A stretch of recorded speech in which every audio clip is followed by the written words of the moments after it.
My name is Rich Schmidt. I'm here with Rob and Maria Stuart at the Nicholson Library at Linfield College. It's May 30th, 2018. And we'll start you guys off with a nice easy one, which is why wine?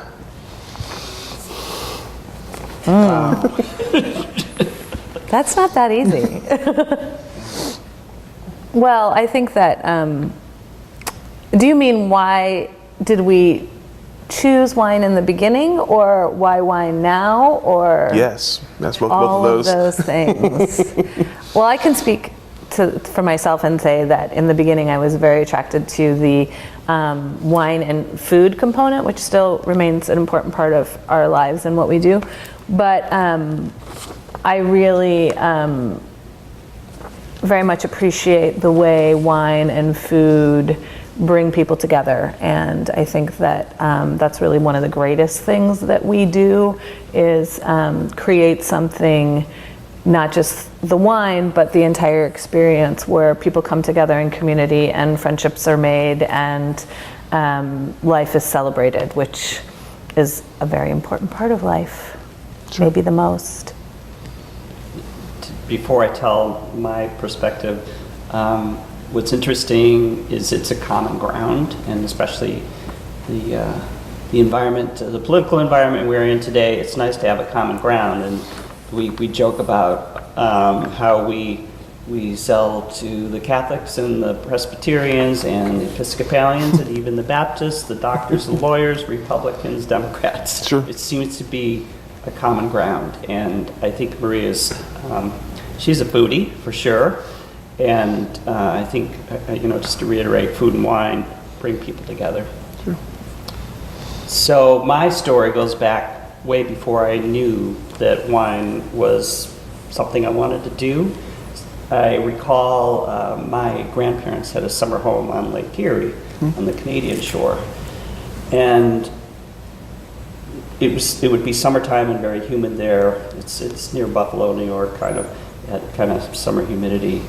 And I remember whenever my grandmother would turn on the television, and this is when they were rabbit ears and like 1.5 stations, and the dust that had been collecting in that television, and it was about this big, would start to heat up, and I would start sneezing. And I realized that my nose was very sensitive, and it was not a positive thing for me. And one day, and this is many years later, when I realized that wine is about tasting and smelling, I said, it was kind of like that who's the guy, Steve, the comedian with the arrow through his head? Steve Martin. Steve Martin. He said, I found my purpose. I realized, wow, this is actually something that I could use rather than something that's a problem. So that was pre-understanding anything about wine. Mm-hmm. You may be learning things about me as we speak. But for me, truly, when I was about 17, and Maria's heard this story, I visited my brother in England, and at 17, the age of legal consumption in Buffalo, New York, which is where I grew up, was 18. And I was 17, of course, so you know what college students do, you know what high school students do. But I visited my brother. He took me, as soon as I landed, to someone who ended up becoming his future father-in-law's house. And it was early in the morning, and just to keep the very PC story, but basically this gentleman walked out of his house, and he had a silver tray and crystal flutes and 61 Bollinger, which is a really great vintage and a really unique style of champagne. Mm-hmm. And my experience with anything alcoholic beverages was 3-2 beer and Boone's Farm, and the good stuff was Mateus. And when this was presented to me, I thought, this is amazing. This is the smell and the taste and the beauty of it. And that was really the beginning for me. I didn't know that I would go into the wine business. Since then, I went and got a degree in biochemistry at RPI, and was a research tech for 2.5 years in the biochemistry field in Houston, Texas, lovely place. And but I had spent all the $750 a month that I had as an income working as a research tech that didn't go to rent and groceries on decent wine. And I said, this is what I'm going to do. So I left, went to California, and kind of, there's an interlude between there. I mean, it was all about wine.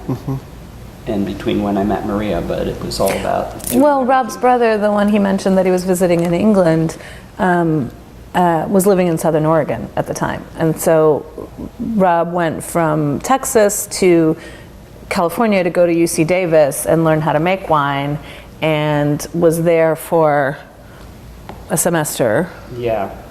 And Ann Noble, who is one of the authors of the aroma wheel, and now there's a bazillion aroma wheels, but it was basically a vocabulary that wine people could communicate and relate on the same plane.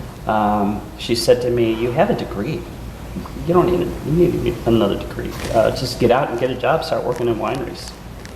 So I did work at Hans Cornell for 6 months after that, and then moved to Southern Oregon, and ultimately ended up working at a vineyard called Valley View Vineyard in 1981, and was there for about 4 years. The cliff notes are that I worked at Valley View, and I was hired to be the winemaker at a brand new facility in eastern Washington called Staten Hills, and Which doesn't exist anymore. I mean, the building's there. There's another winery. But the winery has been purchased several times. Yeah, and was there about 10 years. That's kind of where Maria and I intersected in our lives during that stay. Interestingly enough, we actually met on this campus. You can tell that part. Well, I started my wine career when I was living in Chicago. I had a degree in English and journalism with a concentration in public relations, and so went to work for Bloomingdale's in Chicago. It was the first store that Bloomingdale's opened outside of New York, and I don't know if you know this about Bloomingdale's, but they're famous for their very lavish and extravagant events. So it was there that I learned how to do event planning, but I worked there for about a year and a half, and then I switched jobs and went to work for a small wine distributor in Chicago who specialized in boutique wineries. And so this was like the late 80s. And in particular, Burgundy. Well, boutique wineries from all over the world. He had a real passion for Burgundy. He was an Englishman, and a lot of English people kind of fell in love with either Burgundy or Bordeaux back in the 70s. So he was still very much captivated by that. And then I think it was in the early 80s when Stephen Carey, who was making his own wine at the time, packed up his pickup truck, little red pickup truck, full of samples of all the pioneering Oregon wineries, and drove east and hit every major city going east, looking for somebody who would represent these wines, who believed in them and would sell them. And when he got to Chicago, he found Peter Wilkins, my boss, and Peter was an early adopter. He definitely believed in the potential of Oregon Pinot Noir. And eventually, we had the founding Oregon Pinot Noir labels on every important wine list in Chicago. And my first day of work, I really didn't know that much about wine. I had worked in restaurants, and I knew how to serve it, and I knew a little bit, but I didn't know very much about wine at all. And my first day of work at Barrique, I walked in and David Adelsheim was there. And he had come to work the market. We represented his wine along with Ponzi and what was then Knudsen Erath and Sokolblosser and Bethel Heights and Irie and all the founding wineries whose names you know well.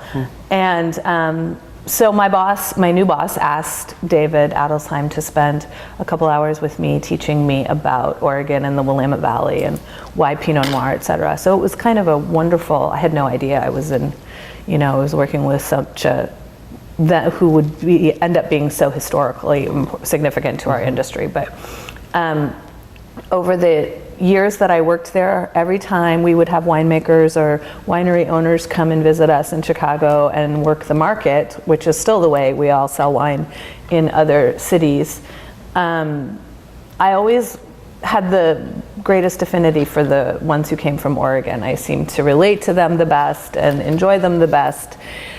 And eventually, in 1990, there was Bethel Heights offered a sales competition for whoever could sell the most 1987 Bethel Heights Chardonnay that summer. And the prize was to come to the International Pinot Noir celebration, which was then in its infancy. Right. And that was a tough vintage for Chardonnay. 87, yeah. Anyway, I won the contest, which they were pretty sure I would do because I was very eager to come to Oregon. I had only been here once before and not affiliated with wine at the time. And I won the trip, and I came out here and stayed at Marilyn and Terry's house, who are some of the partners at Bethel Heights.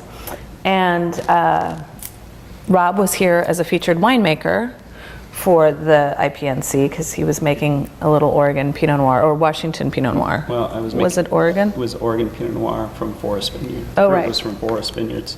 Right. So we were the one winery in Washington that was chosen that year to participate at IPNC. Because most Washington wineries don't make Pinot Noir. Right. Anyway, that was when the entire IPNC event basically more or less took place in Dillon Hall. There would be, and Dillon was very different than it is now, no air conditioning for openers. There would be opening remarks, morning seminar, everyone would go outside and stand around, and meanwhile the dining room would get flipped to serve lunch. Everyone would come back in and have lunch. Everyone would go back out and they would set up the dining room for the afternoon seminar. It was really the only big space to have events. But it was that Friday morning before the opening remarks, we were standing out on the terrace in front of Dillon Hall, and Marilyn Webb said to me, "Maria, have you met Rob Stuart?" And I hadn't ever heard of him or his winery, but that's when we met. And then a year later, Rob was still making wine in Washington. I went back to Chicago. A year later, I moved out here to Oregon. And a year after that, in August of '92, we got married. Actually, at the Flying M At the Flying M Ranch Wow. in Yamhill. And neither of us were living here. No, Rob was in Yakima. I lived in Portland for a little while, and then I moved to Yakima. And then that was about the same time that the winery Rob was working for, Staten Hills, sold to a Japanese firm, and had been a family winery before that. And so it wasn't really the same, became much more corporate, and the people who owned it didn't really understand what was necessary to make fine wine. So he was ready to move on, and I was ready to, I only lived in Yakima, ended up for about a year and a half, but we moved here to McMinnville in 94. Spring of '94 when Rob took the job as winemaker at Erath Vineyards. And Maria had been ready to move out of Yakima for about a year and a half. Yeah, from 5 minutes after I got there. It was not quite the same as living in Chicago or Portland. So we moved here, and at the time when we moved here, we were one of the only other family connected to the wine industry living in the city of McMinnville was Rich and Robin Cushman. And most people who worked for wineries, most wineries didn't really have that many employees. The owners did everything in those days. They made the wine, they sold the wine, they did the books, they answered the phone, everything. And so they lived in the county on their property usually, and the few employees there were lived mostly in Portland and commuted out. So we were really one of the, when we moved here, there wasn't this wine community living and thriving in McMinnville, but now there is, as you know. So why did you choose to live in McMinnville then? That's a good question. We debated it for a little while. Some people said to us, live in Newburgh, you want to be closer to Portland. And we've always liked the community vibe in McMinnville. And we knew we wanted to have kids and raise a family, and we thought this would be a good place to do it. We didn't want Rob to be commuting an hour to Portland, especially during harvest when he was working in Dundee. So anyway, we just kind of took a chance on it. Yep. We kind of drew a circle 1 hour drive time around Portland, and I would say Maria, being from Chicago, moving to Portland is more of a city girl, and I think it would be nice to be there. A pied-à-terre would be nice someday in our future, but it was sort of Hood River or McMinnville or commute from Portland.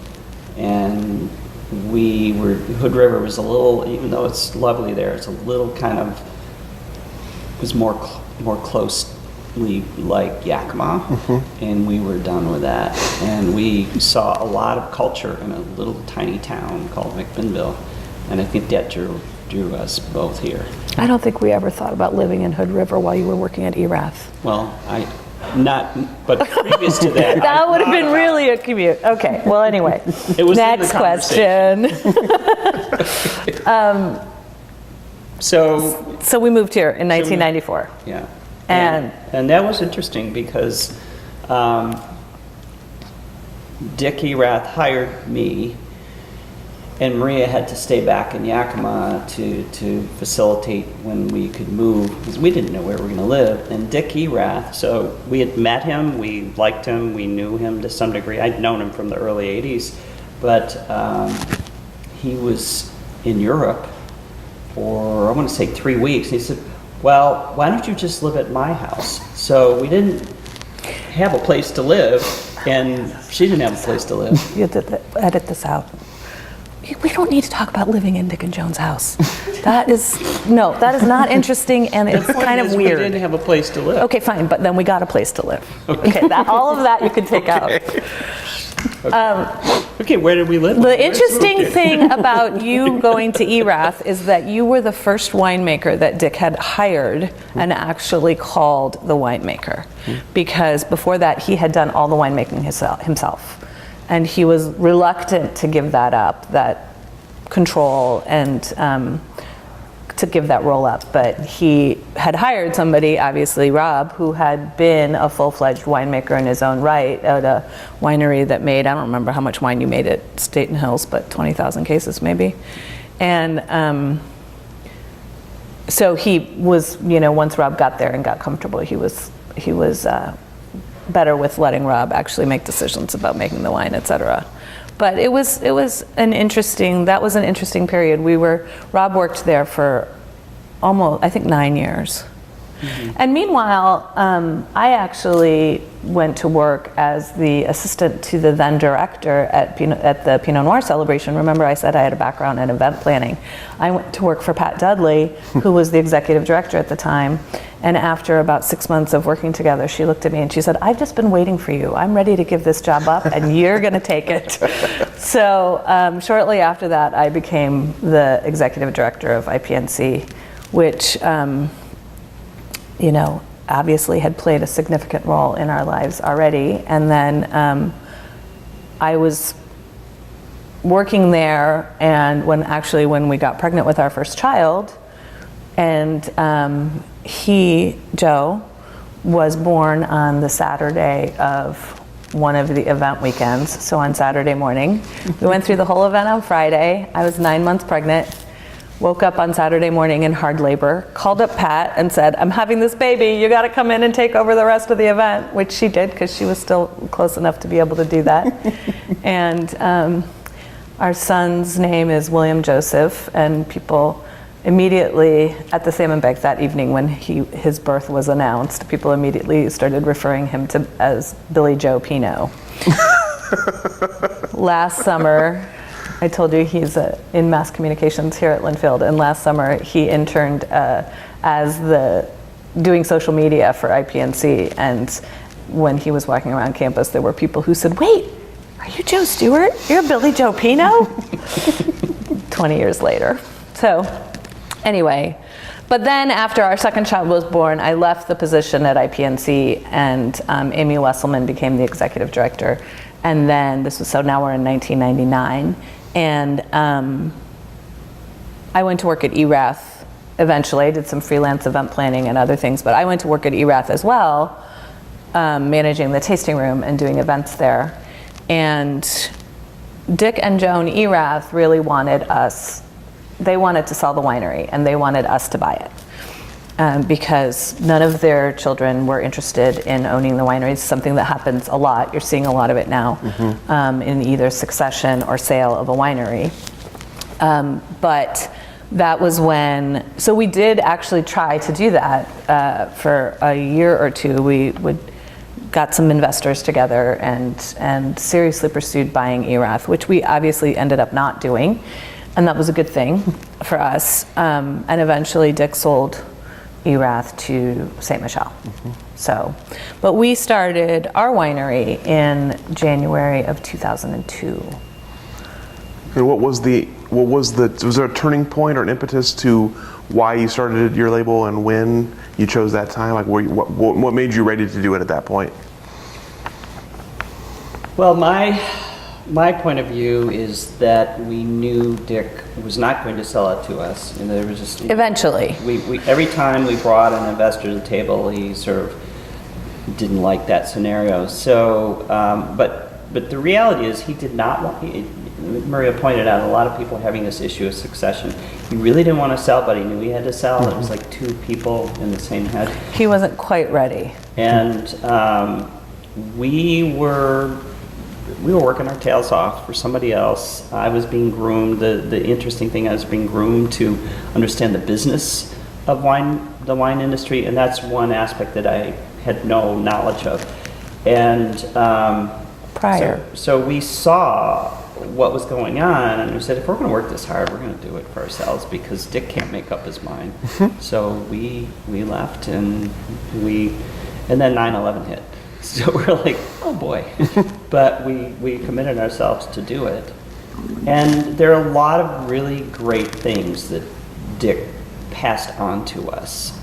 Some wonderful things like a good bottle of Pinot Noir shouldn't cost an arm and a leg. We make high-end Pinot Noir, and we make good Pinot Noir at a lower tier. And that's something that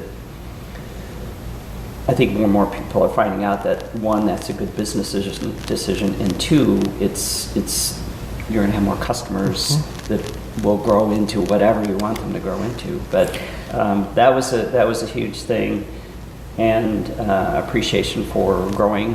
I was very involved in the growing side as well as the winemaking side, and we call ourselves, in general, our industry, we call ourselves wine growers, not winemakers or vigneron or whatever. So, I mean, they're just little snippets over the years of things that Dick passed on. So there's a very good relationship there. Yeah, we still have a great relationship with him.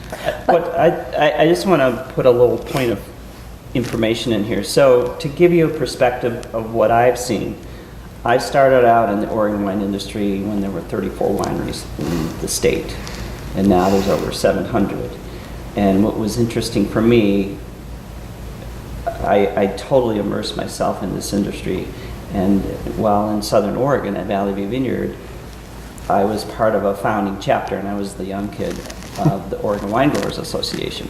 So we had 4 regions at that time, and what was instrumental to my understanding of the rest of the state is every quarter a bunch of us from Southern Oregon would drive up somewhere, Eugene or Portland or wherever, Corvallis, and meet with the other regions.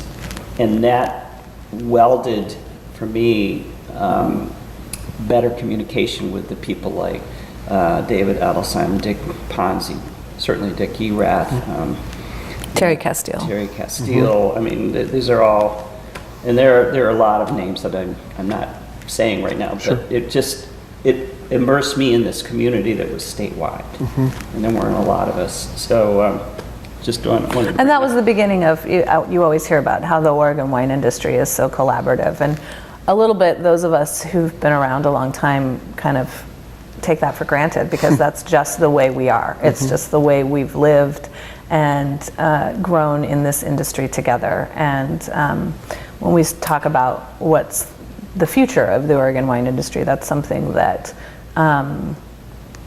we and others of us are working very hard to protect and maintain that collaborative spirit. Sure.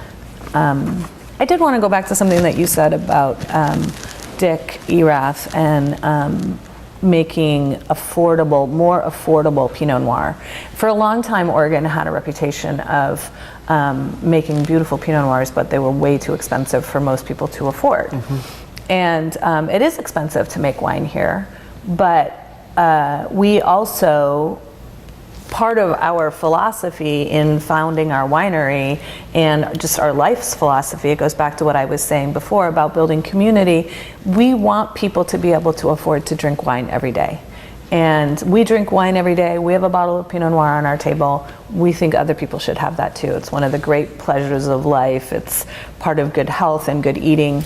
And so our goal when we started, and our first vintage was 2001, was to make a Pinot Noir that tasted like wonderful classic Oregon Pinot Noir, but cost less than $20 a bottle. And we created the label for that, which we call our Big Fire label. And we have maintained that for the last 17 years. We still make Big Fire Pinot Noir and Big Fire Pinot Gris that cost hopefully just under $20. In different cities, it ends up being a different amount depending. But if you come into the winery, they cost $18 and $19 respectively. And that's really, really important to us. And that's something that Rob, I think, does so well, is because we don't own a vineyard, we buy our fruit from 16 different vineyards around the valley. He's able to take all of those different lots of fruit and blend them into one wine that is perfectly balanced with the right amount of fruit and acid and just deliciousness to go with food. And he can do that because he has such an array of vineyards to work with. And it's really integral to the R. Stuart philosophy to make great Oregon Pinot Noir that is a tremendously good value. And we, as he said, we make the Big Fire wines. We make wines that are priced from starting at $18 up to $75. But in all cases, we want it to be really accessible for people. Sure. What were some of the challenges you faced as you were starting your own winery, especially sort of unforeseen challenges that you were not anticipating starting your own label? Well, first of all, legal fees. Yeah, that's true. I will give Maria accolades in that at the time when there are different compliance licensing issues, and so you think you work, you have to file with the federal government, you have to file with the state government, you have to be fine with the county and fine with the city, and you think that it should be federal government down, but really the compliance starts from the city up because there are permitting issues and all that stuff. And what was impressive to me, I can't remember which was which, but Maria, and at the time, I mean, there were wineries starting up that it would take them 1 year to get all this stuff in place. And Maria that was her full-time job. She was the compliance person for startup. And we got I think it was the federal permit in 5 weeks, and then the state permit in 6 weeks. And that was really impressive at me because it was a full-time job. As you send a paperwork into some bureaucrat and it sits on their desk and you call them up and they said, well, I can't really find it. Oh, here it is under a stack of 12 papers. Well, the thing is, we didn't have the luxury to take a year to start making money, frankly. We left our day jobs working for Erath in the end of December of 2001. And we had our first bottle of wine, Big Fire Pinot Gris, out in the market in March of 2002. Wow. And that was possible because we worked really hard at getting ourselves legal and ready to go. Also, there were several factors to that. We had a lot of experience. We had worked in the wine business for then already, some 15 whatever years. I can't do the math that fast, but and so we knew what we were getting into, and we were also had worked with distributors all around the country who sold Rob's wine under the ERAF label, and they were willing to take a chance on us and say, okay, great, we know you, we know Rob makes great wine, sign it up, we'll do it. And so while we didn't have, I mean, we definitely had, that's kind of, you know, the Big Fire name kind of comes from this sense of passion and urgency about, okay, we got to do this, let's go, we're jumping from the frying pan to the fire here. And but we didn't have big jobs at Intel or Nike or being attorneys or whatever. A lot of people have another bazillions of dollars doing something. Right, that's what I mean. A lot of people have other jobs where they're like, oh, I think I'll start a winery, and they've, you know, we didn't have that, so we had to really get busy, and we did, and that's why we created the Big Fire label too. At the time, it was very, it was kind of cutting edge. There weren't a lot of labels that were that contemporary looking, and we call them the forest and the fauna names, you know, like this creek and that river and this mountain. Those were the names of the wineries in the world that at that point. And this is my dog. We needed a wine that was gonna stop somebody, you know, the package had to stop them from walking down the aisle, grab their eye, and the wine had to get into their shopping cart. Sure. So the way it worked in the beginning for us, the very first vintage that we released was 2001. The 2001 vintage was a huge year in terms of yield. And so there were a lot of wineries who had bulk wine on the market, which is something that happens quite frequently in the wine industry, where a winery will say, oh, I've got this lot of wine, whether it's 100 gallons or 500 gallons, and they'll say, you know, oh, we can't use this, so we're gonna sell it in bulk. And ERAF had a lot of excess wine that year. And one of the things that smoothed the waters a little bit with Dick Erath was that, well, we're leaving, but we will pay you money for a lot of this wine. We'll buy all your extra wine. I made. So it was really consistent because Rob had started it, you know, when he called the pick dates in the harvest of 2001. Sure. And then we were able to bring the wine to our converted granary here in downtown McMinnville, and he was able to finish it. And we bought from other people as well, Archery Summit, and I don't remember who else. The logistics were crazy though, because we knew we wanted to buy this wine. We had no place to bottle it. We didn't actually physically have the wine in our hands because we didn't have a legal place to have it. We didn't have a bottling line. We had nothing. It was like almost like out of thin air. But what was interesting is, so from December 31st, when that was 2 weeks after we let Dick and Joan know that we were leaving, by May 1, we had bottled our first wine, Big Fire Pinot Gris. And the only way we were able to do that is coordinating with, so I called up John Davison, one of the principals of Walnut City Wine Works, and they were quite new at the time too. And I said, John, I need a place to legally bring the wine from ERAF to bottle. And John said, well, I really don't have a bottling line that you know, like I have a little hand filler thing. And then, I knew Mike Applin, who's very instrumental on the bottling world of our wine industry. He that's another subset story, but a very helpful person. He moved in a bottling line temporarily at Walnut City. We got the wine bond to bond transferred into Walnut City to bottle. We pulled in a bottling crew of like whoever we could find. We bottled in 2 days, and then we couldn't physically move that bottled wine to our facility till we had our license yet. So it had to stay at Walnut City very short time, and we knew the licensing was coming up quickly. But this was March, by the way, not May. Yeah, and no, we released the wine by May. So we May 1. I have the records. It's fine. And so we had to pull this all together, and then Mike Kaplan had to dismantle his bottling line, take it back to wherever, and this was before the days of mobile bottling lines. Right. Yeah. Right. And so we're just fortunate to have, again, that collaborativeness, that collaborative spirit of this industry. We were able to pull from here and here and here and get people to help us put this together, and we got that wine on the market. It was the first order. I can't remember where it was. I think it was Georgia, Atlanta, Georgia. We shipped our first Big Fire Pinot Gris 2001. So that was a challenge, but we just, we kind of had this, I don't know what the term is, but blind belief that things can happen if you just keep pushing. And Optimism. It's called optimism. okay. Yeah, it's true. I mean, you We would didn't have a never, choice. you would never enter into this kind of endeavor if you didn't have some kind of like just really resilient optimism, because it's hard work. It's very, very hard work. It's very rewarding, and we love it. But we work really hard, and as do all our colleagues. I mean, we're certainly not the only ones, but it's a tough way to make a living. But if you have to work, you should do something you love, and we love this.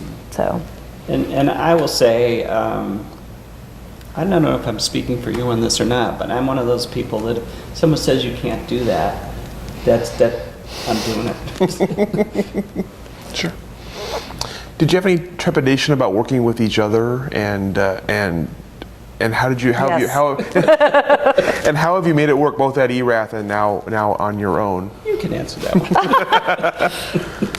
one. well, First, you said yes, so now you have to back that up. right. We one thing is that we have a very clear separation of responsibilities. Rob does the winemaking, I do the marketing. And I certainly don't tell him how to make wine because I don't know how to make wine. Sometimes he tries to tell me how to market the wines, and he often has good ideas. Other times I have to give him a script and say, okay, this is exactly what you can say. But Not today. the good news is, again, we really share values about the way we want our wine to taste, the way we want it to be perceived in the world, and the way we want to market it and sell it. And so mostly we see eye to eye on those things. It is challenging. The hardest part, of course, is turning it off at the end of the day, and we're not very good at that. We partly also because we work in separate places. So my office is at home, which we started doing from the very beginning because the kids were little, and that just gave me more flexibility to be available for them. And Rob's office is at the winery, so we're not like one office away from each other where we can just yell over and go, hey, let's talk about this. So we end up talking about it a lot of times over dinner, et cetera, which is probably not the healthiest thing in the world, but we really try to stop. And We make appointments with each other once we in a while. do. We have to make appointments to go over our calendars and that kind of thing. You noticed that while I was scheduling your interview. Yes, I right. noticed that I was, She was like, how does it? And we're very busy. And Rob travels a lot for the winery. He does most of the national sales now. And so it's complicated. We have 3 kids. We have, between part-time and full-time, we have 10-ish employees, many of whom feel like part of our family, feel like kids to us. Mm-hmm. And Many of Linfield grads. yes, it's true. And we're busy in the community. We're involved in a lot of things. Mostly we just keep going. We just keep going forward, and life keeps rolling on. And it's always great when we come around to harvest in the fall, because it's a time of year when everything else kind of recedes into the background, and we get to do the things that we really love the most. Rob gets to make wine. He gets to be out in the vineyard looking at the grapes, deciding when to pick. He gets to have the fruit coming into the winery and all the bustle and activity of that. And he doesn't really have to, we kind of get a pass. Nobody expects you to go to a meeting during harvest, or even, you don't have to worry about like sales or taxes or insurance or all those other things that come along with a business. And then the other piece of harvest that's really important to us, and it's really a big part of our Stuart culture, is that every day during harvest, I cook for our whole harvest crew. And it started out when the very beginning, we wanted to take really good care of the people who came to work harvest for us. And there are some people who come every year. There are 3 guys who have worked harvest with Rob since Over 20 years. since the ERATH days, and we call them the 3 Clowns. We have a wine named after them, and then there are other people who, are permanent employees. There are also people who just come and work for harvest, whether they come for a week or they work for 4 weeks, or they're a sales rep in Chicago and they want to come and spend a long weekend just getting their hands dirty and really seeing what it's like. It's kind of a lot of people coming and going during harvest, but in the very beginning, when we started our winery, we said we will take extra care of these people, and we will feed them every day, which is something that is very traditionally done in all agricultural industries. But at first, when we started the winery, and was really just those 3 guys whom I mentioned a minute ago, the 3 Clowns, and Rob making the wine, and we had 2. Our boys were like 3 and 4 years old. Our 3rd child wasn't born yet, and I would schlep dinner over to the winery every night with the little kids in tow, and we'd sit around there on some makeshift table situation and eat dinner, and then I'd schlep the kids and the dirty dishes back home again, do the dishes, put the kids to bed, and these guys would keep working. And about the 2nd year, I was like, okay, wait a minute, there could be an easier way here. And Rob said, we could just come to you. I mean, we only live 6 blocks from the winery. They can take a break, right? So that was when it started, that they came to our house every night for dinner. And that tradition continues on today. And it's really a big part of our culture, of our Stuart, is bringing people together, feeding them, a lot of celebrating. People bring different wines from all over the world that they want to share. And the conversations are always great. We have a big, huge table that seats like 16 people. Or more. It just expands to fit however many happen to be there that day. And I cook these big, huge dinners, and it's really, I would say that is really the best time of the year for us, because we both get to do the thing we love the most. We have great conversations not only about politics, but also I remember discussing the word epiphany one time. Is it a epiphany or is it an epiphany? It is an epiphany. No, we know that.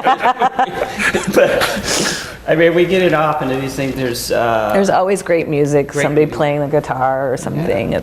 It's a great time. And we talk a little bit about wine too, but we always toast Maria. No. She cooked 6 weeks straight for a crew last year. It's great. It's fun. I love it. So anyway, that's kind of the answer to how we work together. We just keep going and we figure it out, and sometimes we disagree, but usually we can come around to a manageable agreement.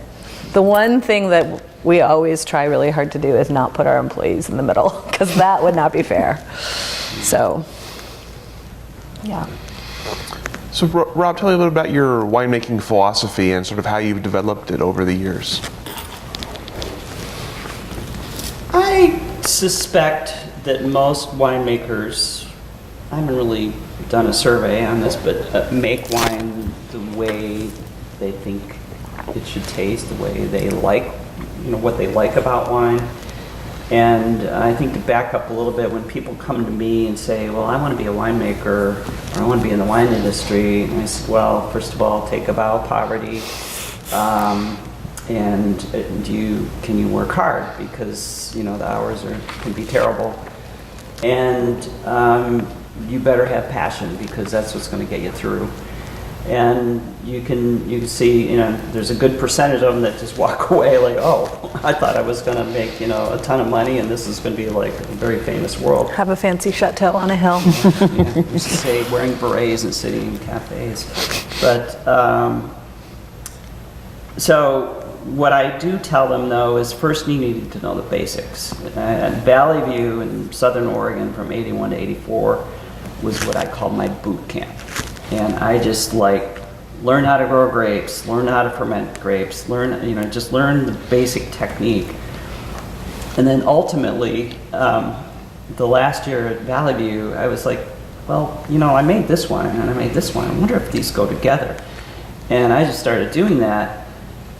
And the winemaker at the time, his name was John Eagle, would come in for 15 minutes a day and sort of I'll just say it nicely, give me instructions, and then leave. And he said when I was doing that, he said, "Oh, I never thought of that. And you have a pretty good palate, good job." So that idea of blending and not just saying this wine is from here and this wine is here, is from here. And the sidebar is that Oregon Pinot Noir is all about terroir. We can get into that later or not, but my philosophy has been, what if you take several terroir? Can you make something better? And it's that old, was it Pythagoras or whatever, the whole is greater than the sum of the parts or something. I'm not saying that correctly, but that was the idea. No, you are. And for me, so that's one important aspect of it. And then it's about balance. And every winemaker has their own perspective of what balance is. And to tell you, when I worked for Dick Erath, what I realized, and I think we all have different attributes, and I don't know what the counter to an attribute is, but one man's ceiling is another man's floor. One man's ability is another man's disability. But what I learned is Dick Erath was more sensitive to acid, and I was more sensitive to tannin. So he and I would be working on blend, and he would say, "Well, no, I don't like that. Too much acidity in it." And then we'd go over to his little blend, and I said, "Well, it's pretty tannic." He says, "No, it isn't." And it was his winery. So in the end, I felt like his wines were always a little more tannic than mine.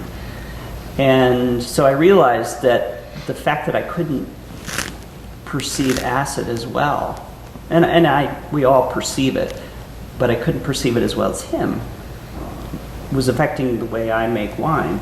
And the same with his inability to perceive tannin. So, that's not a good or bad thing. It's just, it is the way it is. So stylistically, I make wines that I like, from my perspective, the balance.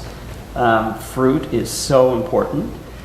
And philosophically, a lot of new oak. I tell people new oak tastes like Jack Daniels. I do not like Jack Daniels, and I certainly don't want it in my Pinot Noir. So we use older oak because that's about oxidizing. You need oxidation of wine on a micro level to make it mature. I want that to happen, but I don't want to flavor the heck out of my wine. So we don't use a lot of new oak. So stylistically, our wines are not fruit bombs, but the fruit is obvious. I want to reflect the vineyards that are involved in it. I remember years ago, it was the first or second Oregon Pinot Camp, and it was Ken Wright, Lisa Ponzi, myself. I can't remember who else was there.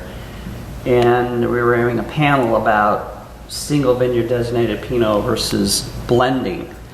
And Ken, of course, and he's not the first one to think of it, but he was the first one to really promote it in Oregon. It's all about terroir. It's all about that place, and that is true. Pinot Noir does reflect its place. And Louisa Ponzi was like, well, it was sort of with me, blending. Blending makes, that's what's important to us.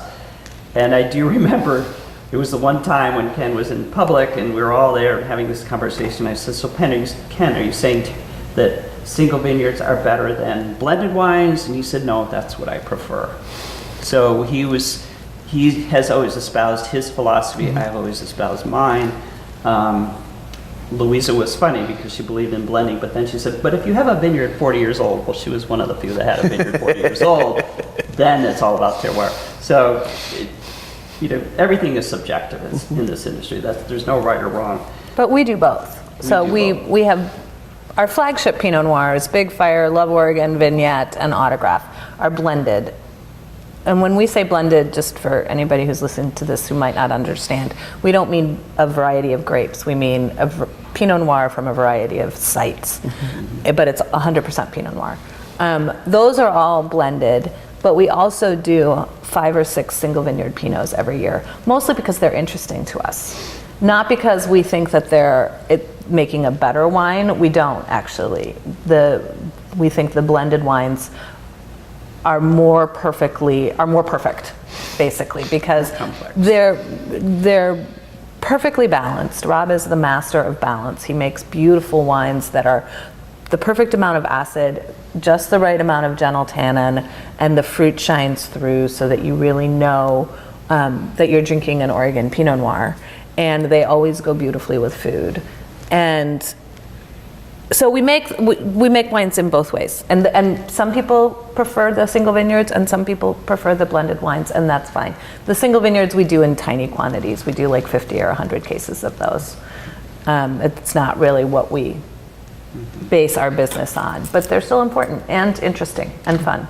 So just briefly about the whole winemaking style, what I do tell people is you start here with the technique of winemaking and you have a vision out there, and the fun is trying to get from here to make that, which is only in your mind. It's not, I mean, you can go out and taste wines from all over the world and that gives you an idea what you like, but you have to have a vision. And this is not just in winemaking for me, this is like in anything you do. You have to have a vision of where you want to be, and then the fun is that road of getting there with the basics of what you learned. Just hard work. Sure. Also, just about the oak subject that Rob brought up, we don't buy a lot of new oak barrels, and you probably are aware that a new French oak barrel costs anywhere from $1,500 to $3,000, probably more. I don't really keep track of that now. But because we buy maybe one or two of those a year, and instead we buy a bunch of secondhand barrels, usually from our friend Steve Dorner, who's the winemaker at Christum, for $50 a barrel that he's used for 3 years and he's finished with. Not only does that work with our philosophy of winemaking and the way we like the wine to taste, but it also works for our philosophy of pricing the wines and our business model of making more affordable wine for people to be able to access. And so it's kind of a very serendipitous aspect to what we do. A lot of wineries spend a lot of money on barrels, and we don't have to do that, which is good. So let's talk about your marketing philosophy. And you obviously came into the Oregon wine industry with a background in selling wine and selling Oregon wine. And I'm guessing that gave you a nice advantage when you started. But how have you sort of developed your philosophy for selling wine over the years?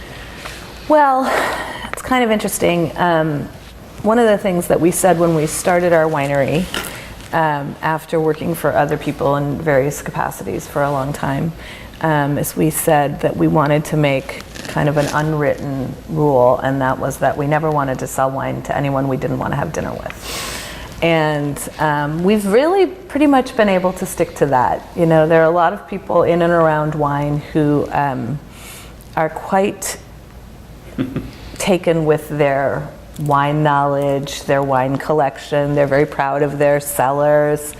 Pretty much if anybody tells me how many bottles of wine they have in their cellar within the first 5 minutes of meeting them, it's a pretty sure bet that we're not going to be very good friends because that's just not something that's very important to us. Wine is an art. Making wine beautifully is an art, but it's not the kind of art you hang on your wall and look at. It's the kind of art you put on your table and drink.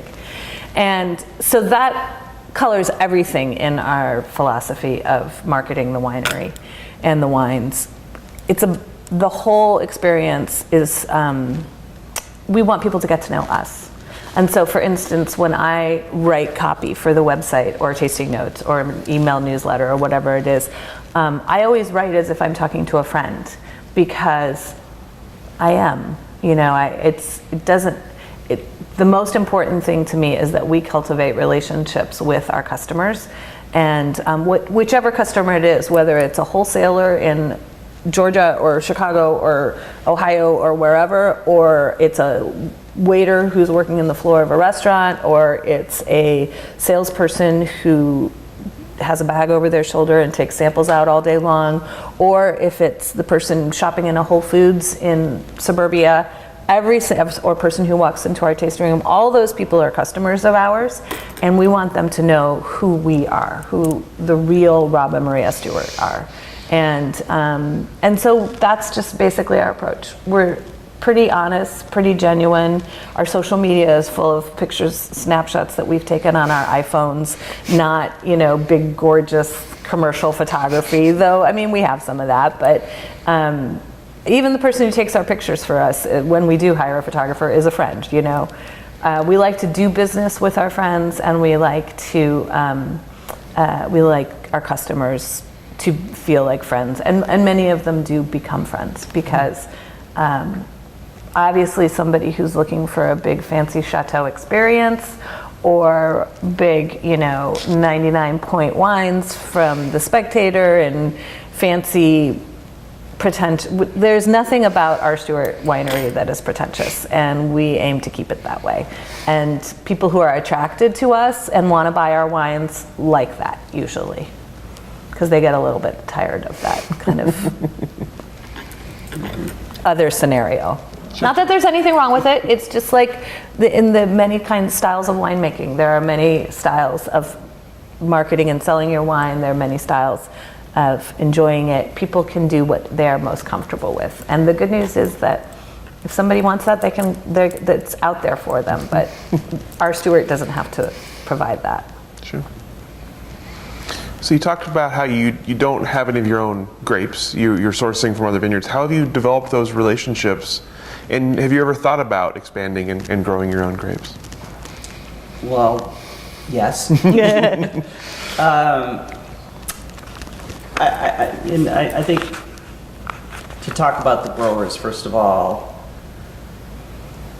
how we get involved with a grower is usually, I sort of have a rule, you gotta like the people and you gotta like the fruit and the price has to be right. And if all those things are in place, then there's opportunity there. Are you sensing a theme here? And usually it takes me about 3 years of working with the same vineyard to understand what is unique about that spot. Because it's easy to fall into the trap of, this is, you pick it, because we pick on flavor, this is ripe and it tastes good and it makes this wine and that's it. But you start to learn the nuances. But you want to know what's consistent from a hot year and a cold year and a wet year and a dry year. And it takes me about 3 years to understand that vineyard. But, back to it, I have to like the people and suspect that I like what's coming off of that property. I love our growers. Every one of them is a story. Every one of them, in my opinion, should be in front of this camera because these are real people having real lives. And some of them we've worked with for 25 years. Mm-hmm. Like Lee and Kathy Miller at Tukwila in Dundee. They, there was a point in time when Dick Erath, who worked with many vineyards, he said, I only want to work with properties that I can drive my tractor to. I mean, that was a statement he made to me. And it was right about the time when we were leaving, and and I think he knew what he was doing with Saint Michel by that time, but he sort of canceled some growers. And these are people that I've been working with for a long time. And the first phone call I got was from them, and I was afraid to do anything. From Lee and Kathy. Well, yeah, Lee and Kathy are one example, but they're sort of not only etiquette rules, but legal things like torque or whatever, I don't know what it is. But you don't just go poaching other vineyards, and it happens in some of our industry. But basically, so I knew probably a handful of growers when we first started our own business. And again, these are families. I think what you mean to say is you knew we were going to be working with them. You had identified them as sites that we were going to have a working relationship with. Yeah, learning the vineyard and what it produced wasn't a problem. And then, sure. But then as time moved on and as we grew our business up to the level we are now, which is like 20 to 22,000 cases a year, you would gradually add in a grower. Someone would approach us and say, I have this fruit and would you be interested? And we do like some trials. One, do I like these people and we don't know them? And two, do I like the result? And that's how we brought into the fold, if you will.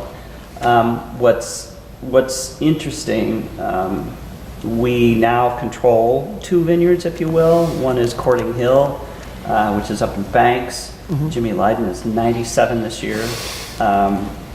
You should interview him. He's a sweet person. And he and his wife, Helen, left New York and moved to Oregon in a rainy year, and they basically he retired, and they planted their vineyard in 1983. But wonderful. He had a long career in the music industry before that. He's a fascinating guy. And so we have I think it's about 31 acres of Courting Hill. And just this past year, we now control a vineyard called Daffodil Hill. And Judy Phipps Mickelson, and her husband planted the vineyard in like 98, 99. It's down in Yola Amity. It's a west-facing slope on volcanic soil. Stunning, stunning vineyard. It's one of our single vineyards every year. And just sweet, sweet people. Sadly, Phil did not see, he came down with cancer, but the 2003 Daffodil Hill was our first year making it, and he was never able to see the label, and he didn't survive long enough. But Judy has been with us since then, and every one of our growers I can talk about, there's a story with each one of them. So that's very important, and I think it's important for our consumers that are interested to know that story. So Maria works hard at telling that story through all our channels, if you will. I don't know if that answers your question. Absolutely, yeah. And so when Rob says that we control the vineyard, that means that he makes all the decisions about the farming, and he hires somebody, a company who manages vineyards to work with him, and the people who are in the field are telling him what they're seeing, because he can't get out there every 2 days. But basically it means that we ultimately control all the fruit, and some of it we sell to other wineries, because we can't necessarily use all the fruit from those 2 vineyards in our in-house. But it's kind of a fluid situation. It changes from vintage to vintage depending on what the yields are and depending on what our needs are in the winery, etc. But I laugh because when I'm out doing national sales and people say to me, well, you have a contract, right? And then some of them we do, some of them we don't. And these are all like handshake deals. And our legal counsel, Chris Herman, still says, you need a contract, a locked-in contract with these people. And no, these are friends and family. And there is some liability there that we might lose that supply, but this consistency from growers is important to us, and the relationship. Even though we pay them for fruit, they're our customer. It goes back to everyone's our customer. Sure. We have to we cultivate and maintain that relationship. With pleasure. Yeah. It's really important to us, and we really enjoy it too. Sure. Yeah.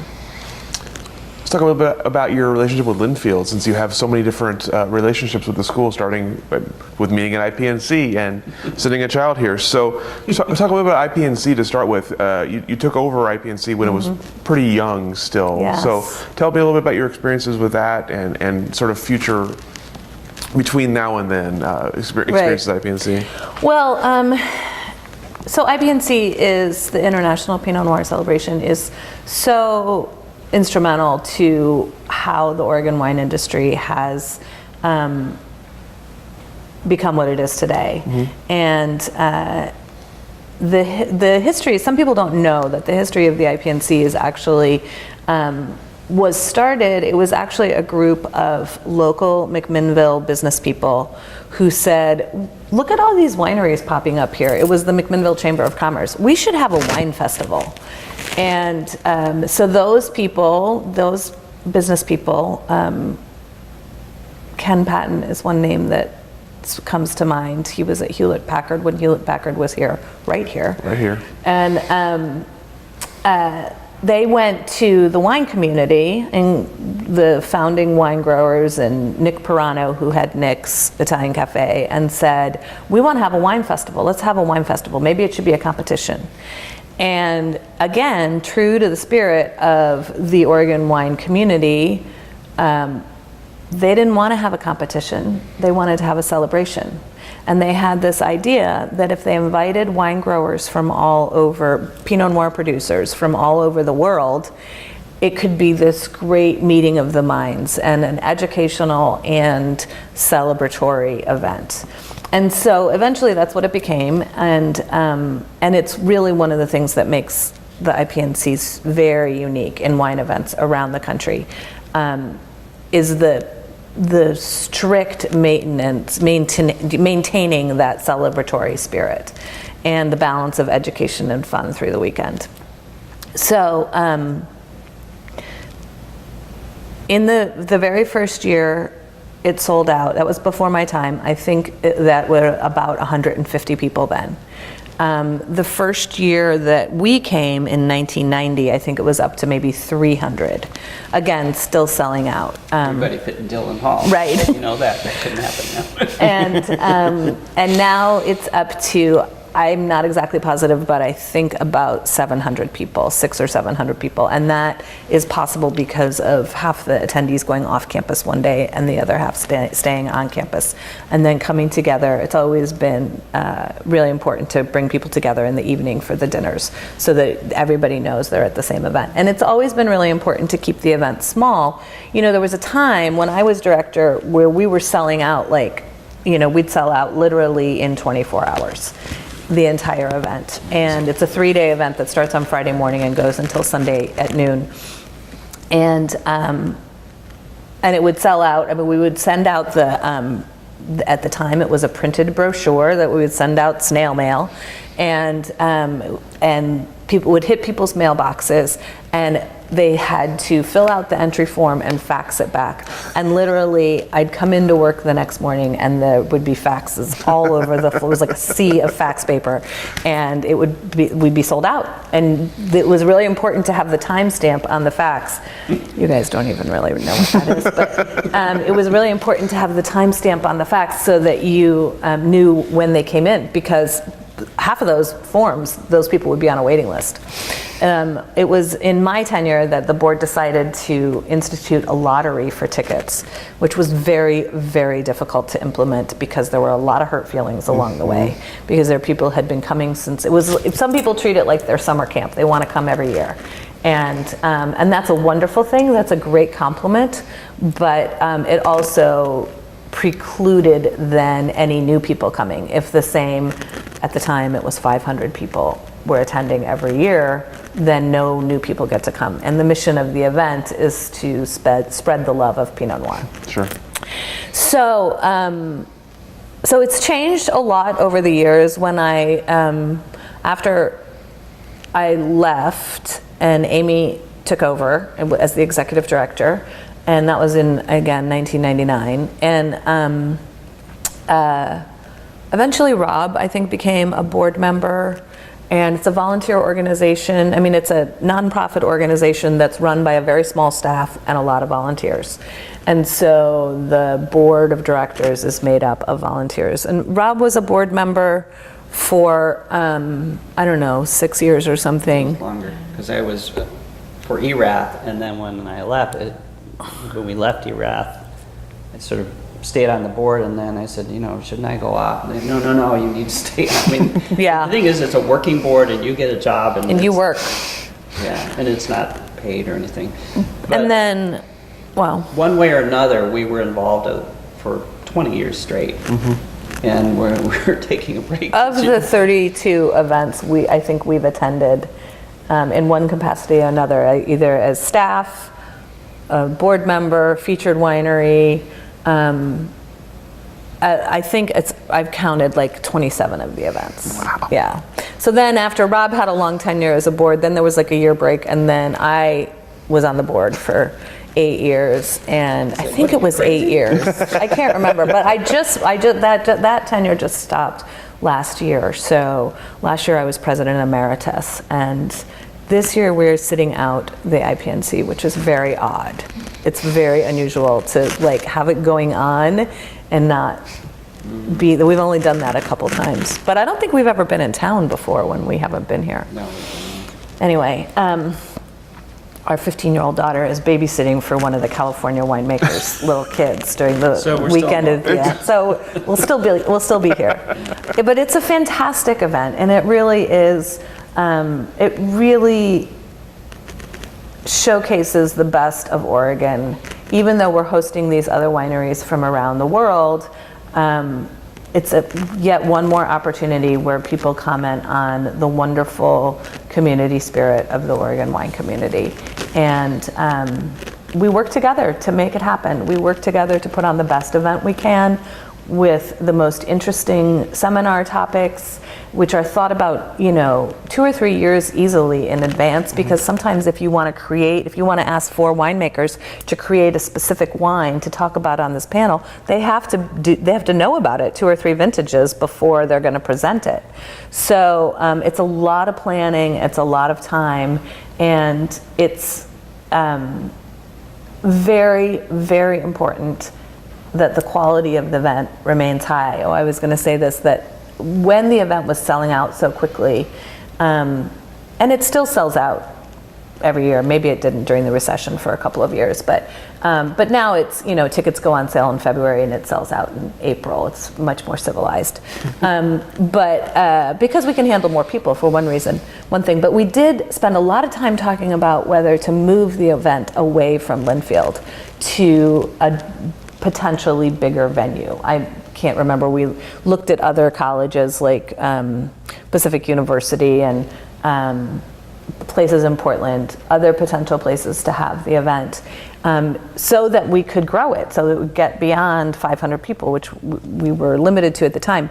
And we all made a really conscious decision. The board and the staff at the time all felt it was really, really important to keep the event in McMinnville, to keep it at Linfield, and to preserve the very special nature of it, where we didn't want to become like other food and wine festivals where there were 2,000 people, because that's not what people love about it. What people love about it is that they can sit down at a dinner table and they just happen to randomly be sitting with some winemaker whom they've always wanted to meet or never heard of or whatever it is, but it's this great, people refer to it as, it's like a big family reunion. It is if you come back a lot, but either way, it's just so much fun. And you leave being a part of the family. So the other thing that the Pinot Noir celebration that is in the IPNC philosophy is that we do not have any kind of sponsorship. It's something else that we have looked into to perhaps try to keep the ticket price down, and different companies have wanted to come and sponsor the event, Mercedes-Benz or other, you can imagine, other big companies, and we have always politely declined that because we did not want to be owned by anybody. We wanted to be able to make independent choices that are the best thing for the event and the best thing for the Oregon wine industry. And we're very, very, we're very devoted to that. It's funny because in 32 years, I keep saying, I think it's the 32nd, it might be the 33rd, there have only been Susan Sokolblasser, Corby Wright, Pat Dudley, me, Amy Wesselman, Whitney Schubert. 6 executive directors. Did I get everybody? I think so. 6 executive directors of this event in 32 years. That's pretty incredible. I mean, now Amy has the longest tenure for sure, because she was in office for 8 or 10 years, and then Whitney came in and was only here for a couple of years, and then Whitney had to move on. And then Amy came back. One of the things that we had always done before that is we had cultivated, like Pat did with me, the next director. So I joke about it and I say it's like we've all been married to the same man, because you have such an intimate relationship, and it's not like other nonprofit organizations that would have an executive director because it's a nonprofit organization. It's also an event, which is, the entire thing focuses on putting on one weekend. Well, now 2, because of the Oregon Chardonnay celebration. So it's a very unique position, and it has it's grown and it's changed, but sometimes we still get called together for a powwow. Mostly Amy and Pat and I, because the 3 of us have worked closely. Amy will call and say, "Can I talk to you guys? Let's work through this."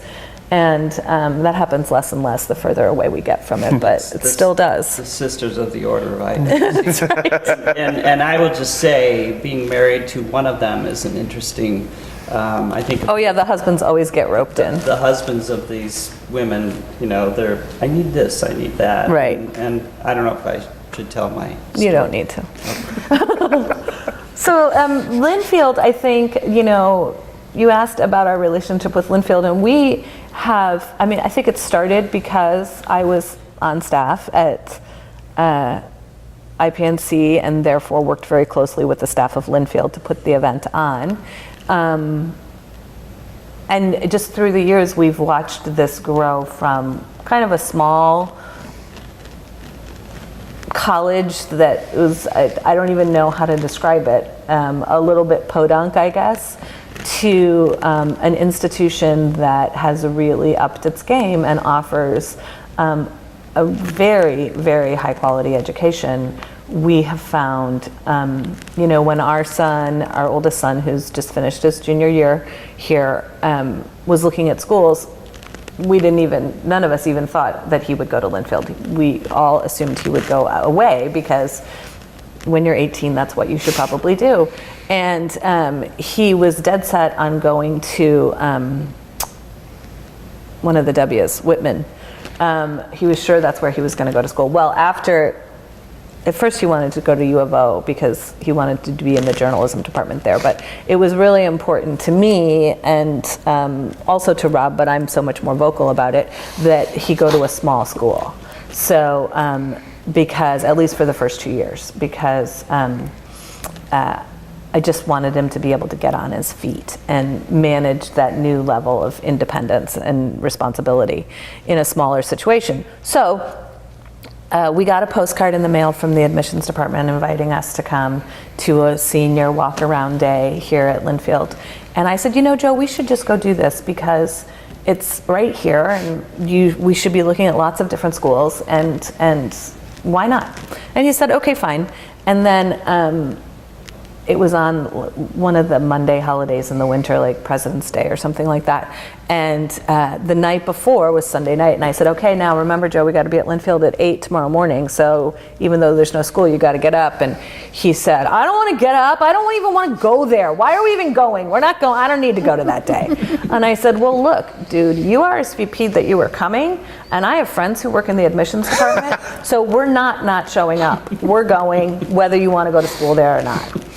And so with significant grumbling, he got up out of bed on that would have been a holiday in February or something, and we came over here and by lunchtime this was where he was going to go to school, that was for sure. And he was thrilled at the opportunity. He really wants to be a sports broadcaster, and he was thrilled at the opportunity to, I loved the size of the school, but for a school of this size to have such a winning sports program is really unusual. Mm-hmm. And so the idea of being able to get so hands-on with the sports broadcasting here just really intrigued him, and the radio station, etc. And he's been calling the plays for the basketball games, the baseball games, the softball games. I think he does everything but football.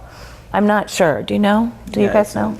I don't know. He does. Like he does everything, and he loves it. And he's if he was at another big state school, studying mass communications, he wouldn't have been able to touch that kind of a role until he was a senior, at least, and maybe not even then. Mm-hmm. So it's been great for him. It's been a really great experience. You're going to have your own radio show in your freshman year, and he's really? And next year he's going to be general manager of the radio station. That's awesome. Yeah. So we've been really happy to work closely with Linfield. Oak and Ivy. And is it Oak and Ivy? Oak and Vine. Oak and Vine. Right. I didn't. That wasn't right. Yeah. There's just so much opportunity, and we're just thrilled. We individually and the entire wine community is so pleased with everything that's happening with Linfield in wine education, because we've always tried to hire Linfield students and alums. I think that started when we hired Ann Zimmerman, was a junior here at Linfield and in the English department, and we hired her to babysit, and eventually she was actually my first assistant at the winery. And it's just been this pattern, and it's exactly why I'm such a strong, big believer in a good liberal arts education, because a good liberal arts education prepares you for anything. It prepares you to be able to write, to talk, and to think critically. And the world needs more of that. And I can take anybody who is a communications major, an English major, a science major, whatever it is, and teach them everything they need to know about how to talk about our wine and working in our tasting room. But they have to have a good foundation. And a school like Linfield gives you a good foundation.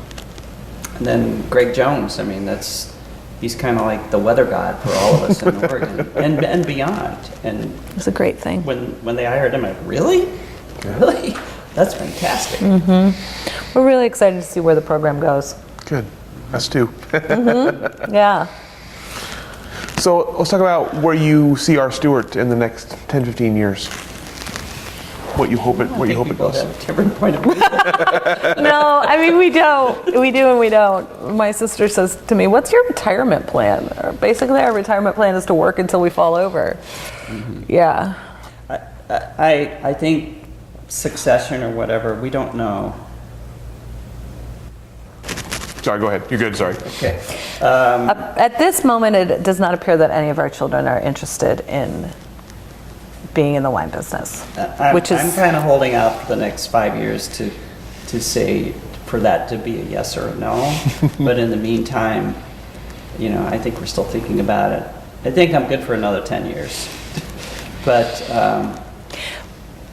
what happens from there? Where we we have want to talk about it still. we'll get back to you. We try not to think about it too much right now, the whole succession thing, but because we're still really growing our business, we're still really building our business, and one of the things we definitely want to do is cultivate more of our relationships with our customers so that we have more direct sales, and there's always room for growth there, and it's the part of the business that I really love the most. Though it's all important, it's also important, and we have great, now I'm repeating myself, customers and friends in all aspects of the business. But we also, will maybe eventually own a vineyard, probably one of the two that we now are in full control of. That's kind of an interesting prospect. So we still have a way to go before we're ready to be done.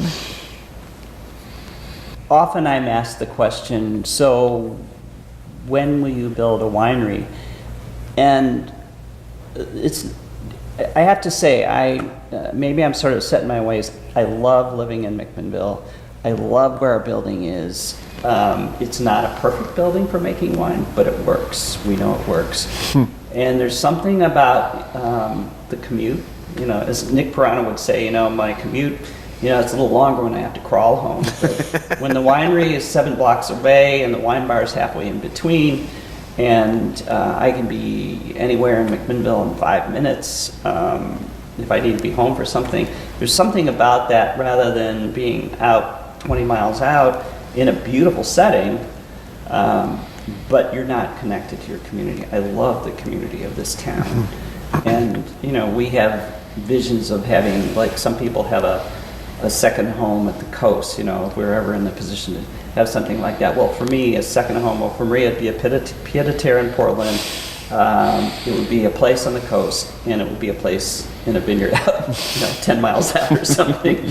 We can have it all. Yeah, we're dreaming. Sure. Why not? Sure. But I can't ever see building a chateau on the hill. It's just not something I'm interested in. As a showpiece. Showpiece. It's not, yeah. Sure. What about the future of the Oregon wine industry in general? Where do you see it going in the next decade? I've seen ebbing and flowing, if that's the right way to say it. I've seen, we started in 9/11. The recession was pretty tough on a lot of people. What's interesting is there's often times where there is not enough fruit, and so you see a lot of planting. And then there's a time when there's too much fruit, and you see planting stop and more wineries come in. It's kind of like this. And there's at least 7 cycles in my lifetime in Oregon watching that. And what I hope is that we can retain this collaborative nature, this not, people outdoing each other with their pocketbook. What I want to see is we get better. Nowadays there's not a lot of room to make bad wine, and in the early days there was some bad wine out there. So I think we've all grown as an industry producing wine. I see some varietal changes, maybe. I would say, and that's what's so great about having Greg Jones here, is that we all are very concerned about climate change, and that's going to color what we do and where we grow and that kind of thing. So we think about the future. We have some fear, but we're fearless. Does that make sense?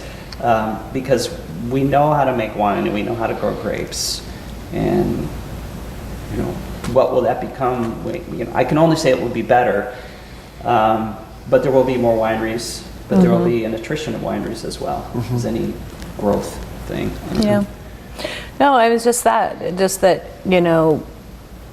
there will be people who come and go, but then there will be people who come here and really get it, really get what the Oregon wine industry is about, and we hope for more of those people, because we want to preserve this really special thing that we have here, and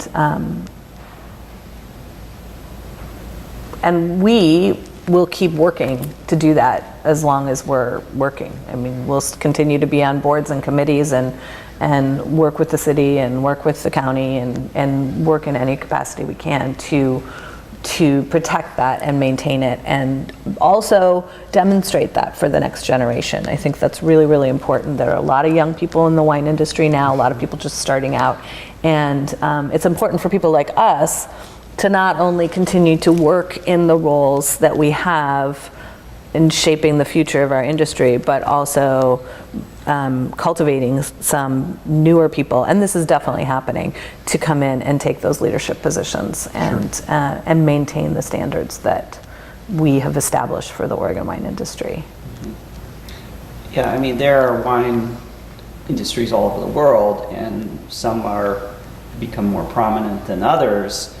And Oregon, well, certainly the Willamette Valley, and if I'm in Southern Oregon, it's a different perspective maybe, but it's been so focused on primarily one grape and one philosophy. And what I hope is that we can protect it, and that's where like these Measure 39 and all that stuff, I would hate to see us become like some wine areas in California where suddenly you're a suburb and you're not a vineyard anymore. Right. And that goes away. So protecting the land is a big deal, and there's a lot of conversation in our industry about that, and it's a struggle because some people are, just say it, are carpetbaggers. They see that it's a great place. Oregon Pinot Noir has over any other industry and varietal, it was up 17% last year. Yeah. And a lot of people say, well, I'm going to come in and make some money. But then when times are tough, recession or 9/11 or whatever, and it's tough, they're going to go away. And it's the people that want to stay here that are going to keep it the way it is. Yeah. So that's what I hope. We never want this to become wine Disneyland.